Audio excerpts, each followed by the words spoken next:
Bien-aimés le Seigneur, bonjour.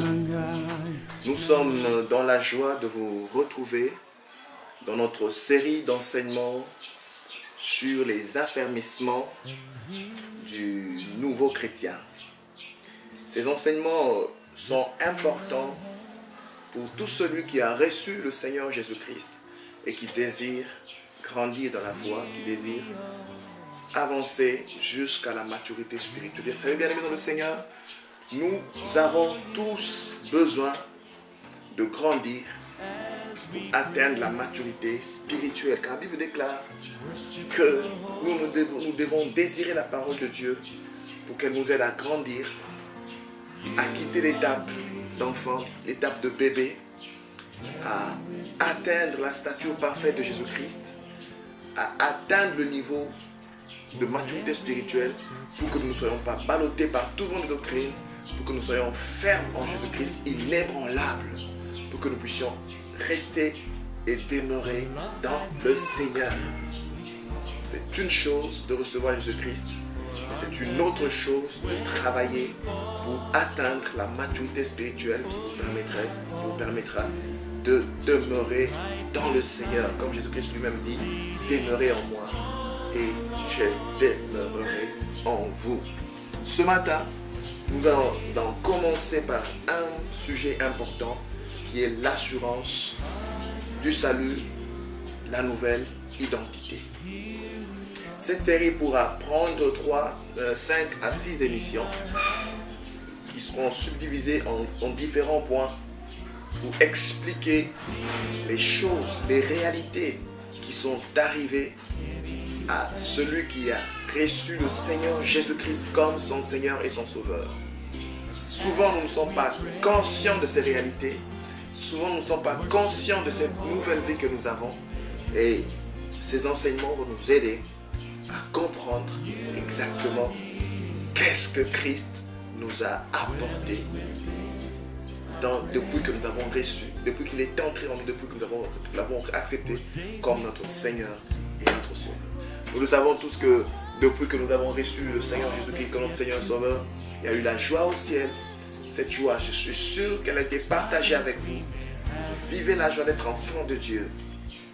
Et ces enseignements ne contribueront qu'à vous faire comprendre encore mieux pourquoi vous devez être heureux d'être désormais appelé enfant de Dieu. Être désormais enfant de Dieu. Alléluia. Le premier point avec lequel nous allons commencer, c'est la première réalité que nous vivons après avoir reçu Jésus-Christ comme notre Seigneur et Sauveur. La première réalité que nous vivons, c'est que Christ est entré dans notre cœur. Christ est dans votre cœur, bien-aimé.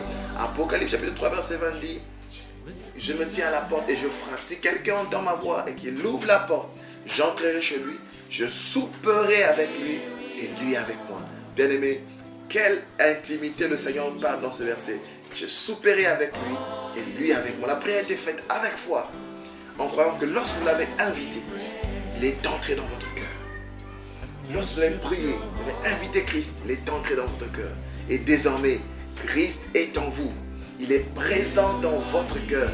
Et j'aimerais vous dire une chose importante, c'est que cette présence, elle n'est pas pour un temps, elle n'est pas pour un jour, elle n'est pas pour 2 jours, elle n'est pas pour un mois ou une année, mais cette présence, elle est permanente. Cette présence, elle est éternelle dans votre cœur. Jésus-Christ est entré pour demeurer éternellement et d'une manière permanente dans votre cœur. Jésus n'est pas entré pour sortir, mais pour vivre en vous éternellement. Désormais, vous n'êtes plus seul. Jésus est toujours avec vous. Il dit, je ne te délaisserai point. Je ne t'abandonnerai point. C'est Jésus-Christ lui-même qui fait cette déclaration. Il ne t'abandonnera jamais. Il ne te délaissera jamais. Il sera toujours avec toi. Souviens-toi qu'avant de recevoir Jésus-Christ, tu étais seul. Tu pouvais vivre avec des gens, mais souvent la nuit, tu te retrouvais tout seul. À penser, à réfléchir, avec des raisonnements. Mais désormais, Christ est dans ton cœur, tu ne seras plus jamais seul. Même seul sur le lit, mais Christ sera avec toi. Même seul dans la salle de bain, mais Christ sera avec toi. Même parti dans un voyage tout seul, Christ sera toujours avec toi. Tu te débrouillais tout seul, tu travaillais tout seul. Tu faisais tout seul. Mais maintenant, tu ne seras jamais seul. Jésus sera toujours avec toi. Jésus sera toujours avec vous, quels que soient les temps et les circonstances. Il est un ami que vous avez rencontré. Vous avez rencontré l'ami fidèle. L'ami qui sera toujours avec vous. Celui qui a dit, je suis le chemin, la vérité et la vie. Bien-aimés, désormais, le chemin est dans votre cœur. La vérité est dans votre cœur. La vie éternelle est dans votre cœur. Avec lui, vous ne vous tromperez jamais de chemin puisque vous trouverez toujours le chemin tracé dans votre cœur. Avec lui, vous n'aurez pas à chercher la vérité, car la vérité sera en vous. Il vous conduira dans toute la vérité. Avec lui, vous n'aurez pas besoin de la vie éternelle pour la chercher. Et la vie éternelle est dans votre cœur. Je n'ai pas dit que vous aurez la vie éternelle, mais je vous dis que vous avez la vie éternelle. Vous n'aurez plus besoin de l'écouter seulement par vos oreilles. Mais à présent, il peut parler directement à votre cœur. Jésus peut parler directement à votre cœur.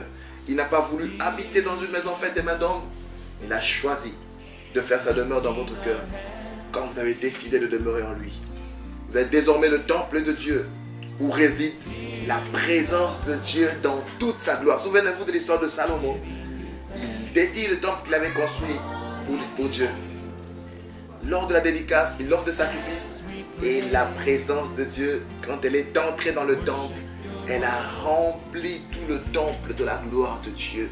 Bien-aimé dans le Seigneur, j'aimerais te rassurer ce matin pour te dire que depuis que Christ est entré dans ton cœur, depuis que tu lui as dédié le temple, il est entré dans ton cœur, je t'assure que la gloire de Dieu est pleine en toi. Tu te poses la question, mais si la gloire de Dieu est pleine en moi, pourquoi je ne la vois pas? Je te rassure qu'il y a Dieu est dans toute sa gloire en toi. De la même manière qu'il était dans toute sa gloire dans le temple de Salomon, Dieu est dans toute sa gloire dans ton cœur. Et cette gloire, tu la verras petit à petit. Il dit que quand tu es en Christ, tu seras transformé de gloire en gloire, de gloire en gloire. Tu iras de gloire en gloire. Tu vivras cette gloire. Tu la vivras dans ta vie. De la même manière que l'arche était porteuse de la gloire et de la bénédiction de Dieu, Jésus-Christ, l'arche qui symbolise la présence de Dieu, la présence de Jésus en toi, elle est porteuse de la gloire et de la bénédiction de Dieu en abondance. Bien-aimé dans le Seigneur, sois-en sûr que la présence de Dieu en toi, elle est porteuse de la gloire et de la bénédiction. David, il va récupérer l'arche, mais il voit que l'arche a tué Uza pour l'avoir touché. Il décide que l'arche aille chez Obed-Edom. Et tous les alentours ont appris que depuis que l'arche est entrée dans la maison d'Obed-Edom, celui-ci a été béni abondamment, jusqu'au point où David s'est dit qu'il devait la récupérer cette arche parce qu'elle était porteuse de gloire et de bénédiction. Je te dis que la présence de Dieu en toi, bien-aimé, elle est porteuse de la gloire et de la bénédiction. Alléluia. De la gloire et de la bénédiction. Gloire à Jésus-Christ. Jésus, en répondant à la femme samaritaine, il dit, l'adoration ne se fera ni sous la montagne, ni dans le temple, mais en vérité, en esprit. Bien-aimé dans le Seigneur, maintenant l'adoration, c'est dans ton cœur. Parce que la présence de Dieu est en toi. Le fait que Jésus habite en toi est la plus grande bénédiction que l'homme ait jamais connue. Alléluia. Même David ne l'a pas connu. Moïse ne l'a pas connu. Samuel, le grand prophète, ne l'a pas connu. Toi, de la nouvelle alliance, tu as eu cette grâce de vivre avec Dieu d'une manière permanente et éternellement. C'est une grâce, bien-aimée, que le monde n'a jamais connue, mais à toi, Dieu a fait grâce. Jésus, en venant dans le monde, ne veut pas que vous receviez sa vie seulement, mais il veut que cette vie puisse se manifester. Christ en toi, sa vie est en toi, et cette vie doit se manifester. La caractéristique fondamentale de la vie chrétienne est que Jésus a donné sa vie à l'homme, et qu'il désire la manifester à travers lui, à chaque instant. Il habite en toi, Laisse-le manifester son caractère en toi. Laisse-le manifester son amour en toi. Laisse-le manifester sa puissance en toi. Laisse-le manifester sa vie en toi. Laisse-le se rendre visible au travers de toi. Jésus-Christ veut se faire connaître dans le monde et il ne passera que par toi. Jésus est dans ton cœur. Jésus est dans ton cœur. La vie chrétienne, bien-aimée, c'est Christ. Cette marche selon la grâce n'est plus ni moins que la vie de Christ. C'est la foi du Nouveau Testament, de la Nouvelle Alliance. C'est Christ qui vit sa vie en nous et qui agit au travers de nous à chaque instant. Paul pouvait dire, comme toi aujourd'hui, ce n'est plus moi qui vis, mais c'est Christ qui vit en moi. Bien-aimé dans le Seigneur, je termine par te dire que depuis que tu as reçu Jésus-Christ dans ta vie, Christ est dans ton cœur. C'est la plus grande bénédiction que tu peux chercher. Et cette présence en toi, elle est porteuse de la gloire et de la bénédiction. Ne va pas chercher ailleurs. La porteuse de la gloire et de la bénédiction, c'est la présence de Dieu en toi.